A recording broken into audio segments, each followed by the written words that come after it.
Praise the Lord. Good morning. கர்த்தர் நல்லவர், அவர் கிருபை என்றும் உள்ளது. 1 தீமோத்தேயு 2 அதிகாரம் 8 புருஷர்கள் கோபமும் தர்க்கமும் இல்லாமல் பரிசுத்தமான கைகளை உயர்த்தி எல்லா இடங்களிலேயும் ஜெபம் பண்ண வேண்டும் என்று விரும்புகிறேன். 1 தீமோத்தேயு 2 அதிகாரம் 8 புருஷர்கள் கோபமும் தர்க்கமும் இல்லாமல் பரிசுத்தமான கைகளை உயர்த்தி எல்லா இடங்களிலேயும் ஜெபம் பண்ண வேண்டும் என்று விரும்புகிறேன் என்று பவுல் சொல்கிறார். புருஷர்களாகிய, அதாவது ஆண்களாகிய நாம் ஏன் வானத்திற்கு நேராக கைகளை உயர்த்தி ஜெபிக்க வேண்டும் என பவுல் சொல்கிறார் என்று சிந்தித்து பார்த்தோமானால், எகிப்து தேசம் எங்கும் மனிதரையும் மிருக ஜீவன்களையும் வெளியிலே இருந்தவைகள் எவைகளோ அவைகள் எல்லாவற்றையும் அந்த கல்மலை அழித்து போட்டது.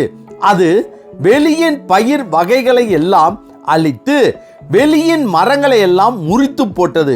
அப்போது பார்வோன் மோசேயிடம் கல்மலையை நிறுத்த சொல்லி கேட்டுக்கொண்டான். உடனே மோசே அவனை நோக்கி, நான் பட்டணத்திலிருந்து புறப்பட்ட உடனே என் கைகளை கர்த்தருக்கு நேராக விரிப்பேன். அப்பொழுது இடி முழக்கங்கள் ஓய்ந்து கல்மலை நின்று போம். அதனால் பூமி கர்த்தருடையது என்பதை நீர் அறிவீர் என்றான். அப்படியே மோசே கைகளை கர்த்தருக்கு நேராக, அதாவது வானத்துக்கு நேராக உயர்த்தி ஜெபித்த போது ஜெபம் கேட்கப்பட்டு கல்மலை நின்றது. அமலேக்கியர் இஸ்ரவேலர் மேல் படையெடுத்து வந்து போரிட்ட போது மோசே மலையின் உச்சியில் கைகளை உயர்த்தி தேவனுடைய கோலை உயர்த்தி பிடித்து ஜெபித்த போது கர்த்தர் ஜெபத்தை கேட்டு வெற்றியை கொடுத்தார்.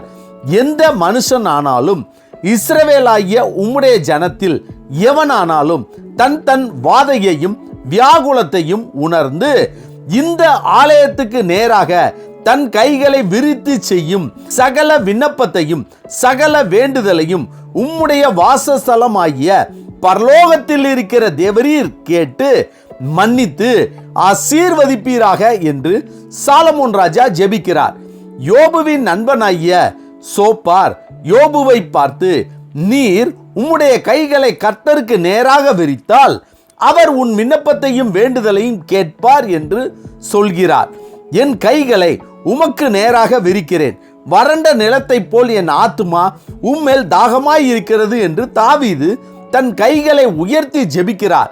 கர்த்தர் இந்த ஜெபத்தை கேட்டு தாவீதை ஆசீர்வதித்தார். இவைகள் எல்லாவற்றையும் பவுல் அறிந்து கொண்டதால் தான் நம்முடைய ஜெபம் கேட்க வேண்டும் என நினைத்துத்தான் புருஷர்கள் கோபமும் தர்க்கமும் இல்லாமல் பரிசுத்தமான கைகளை உயர்த்தி எல்லா இடங்களிலேயும் ஜெபம் பண்ண வேண்டும் என்று விரும்புகிறேன் என்று சொல்கிறார்.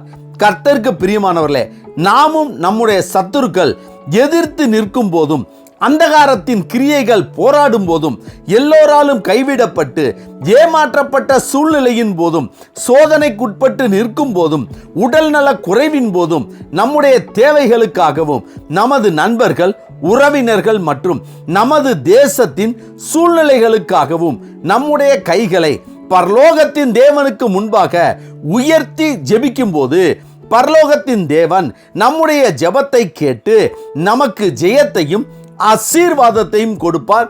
ஆமென். ஜெபிப்போமா.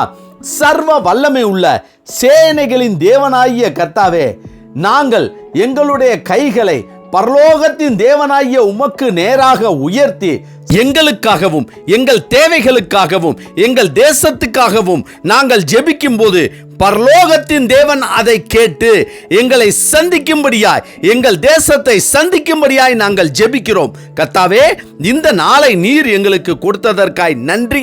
இந்த நாள் முழுவதும் உம்முடைய வல்லமையின் கரம் எங்களோடு கூட இருந்து எங்களை பாதுகாத்து வழி நடத்தி எங்கள் தேவைகளை சந்திக்க வேண்டுமென இயேசு கிறிஸ்துவின் நாமத்தில் ஜெபிக்கிறோம் நல்ல பிதாவே. ஆமேன், ஆமேன். கர்த்தர் நல்லவர், அவர் கிருபை இன்று முழுவதும் நம்மோடும் நமது தேசத்தோடும் கூட இருப்பதாக. ஆமென்.